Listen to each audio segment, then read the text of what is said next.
Hey guys, welcome back to the channel. I got a little update here tonight on this wrecker kit that I've been working on. And I'll show you what I've been working on here. You can look down here at the rear wheels and how far they're inset from the outside of the body. It's the same on both sides. I don't really like that, and I've came up with a little solution for my needs anyway. I don't know if anybody else has built this, if you've left it like that, but I don't like that look. So I'll go ahead and take this off. And what I did was I measured the outside edges of this body with my dial calipers, and I came up with 4 inches 175 thousandths. I don't know if that's showing up very well. I don't have the very best lighting in here.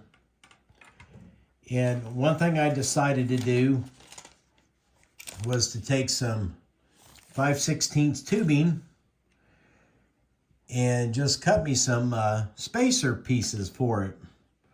So let me go back.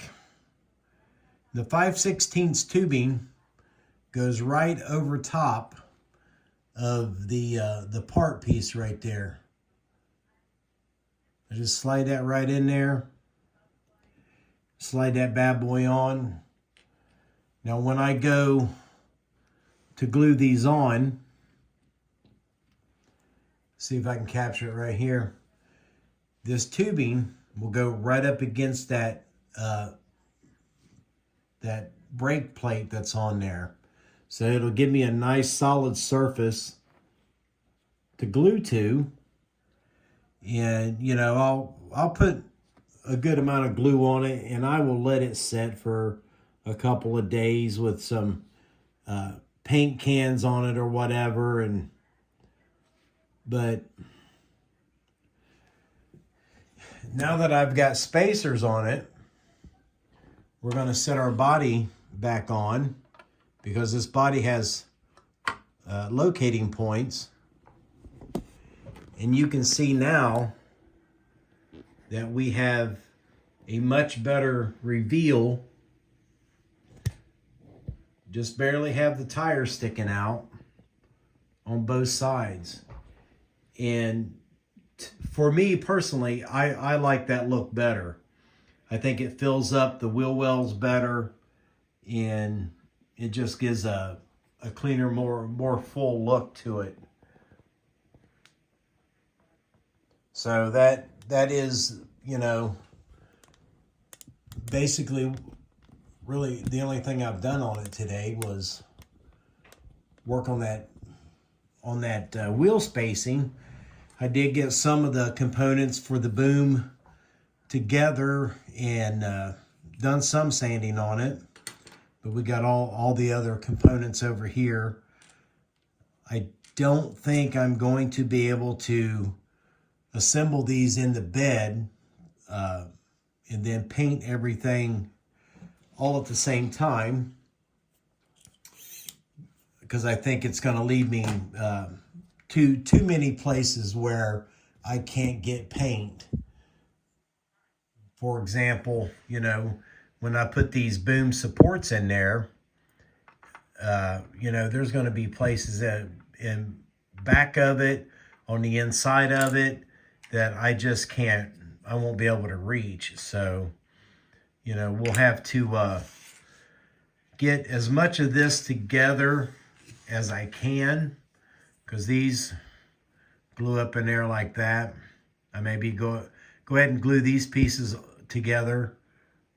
Let me get on camera and be able to paint them as a whole unit. But the rollers for the boom and the winch cable spools, all that's supposed to be free rolling. So, and I like to try to keep it free rolling if I can. But, you know, things happen. But I'm going to make a little trip to Hobby Lobby tomorrow to see if I can find something that looks good enough like cable so that I can spool this up, you know, as per the instructions, and see if I can't get it close to looking correct. And then if I can find something, we'll have that on hand for when I can run and grab some paint and primer paint and things like that, and get this paint work going. So we're making slow progress, but like I said, those rear wheels, I think, just look a little bit better with them being pushed out a little bit. And I can't really give you a dimension per se of what I used, the length of the tube that I cut, because with the warped frame that was on here, all of them were just a little bit different, but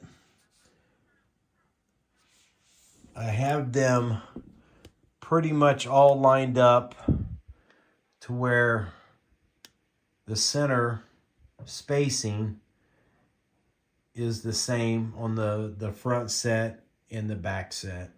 So I think you can see right here how kind of warped this little frame is right here. But you know, I'll make the best I can with it, make do with it, and we'll see what we can get done. But it does appear all my tires are touching the ground.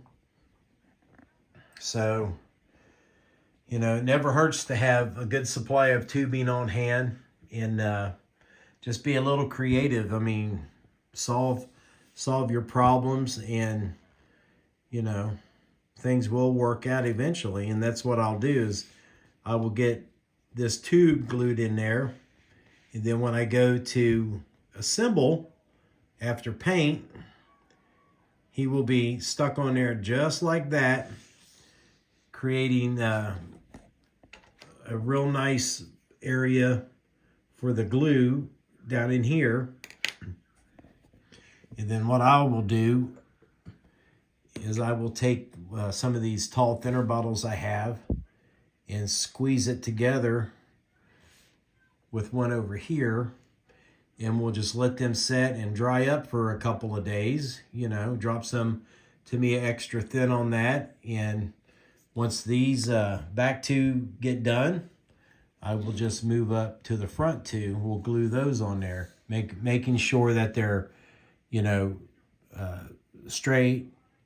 We don't have no little angle on them, or they're not like that or like this, because we do have some room to play in there.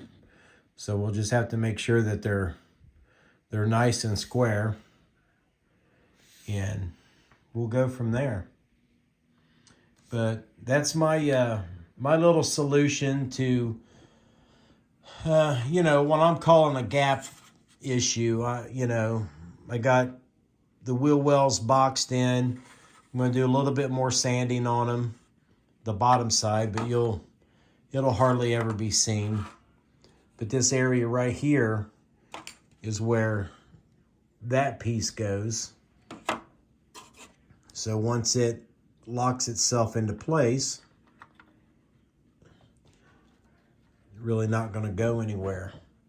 And we still have room to get our cans in there, or the bottles, I should say, to give us some good support while the glue is drying. But just a quick little tip, guys, on how to, you know, possibly improve your build, or just make things a little bit more sturdy. And that's about all I got for the night. And thanks for watching. Thanks for subscribing. And with that being said, I will see you all in the next video.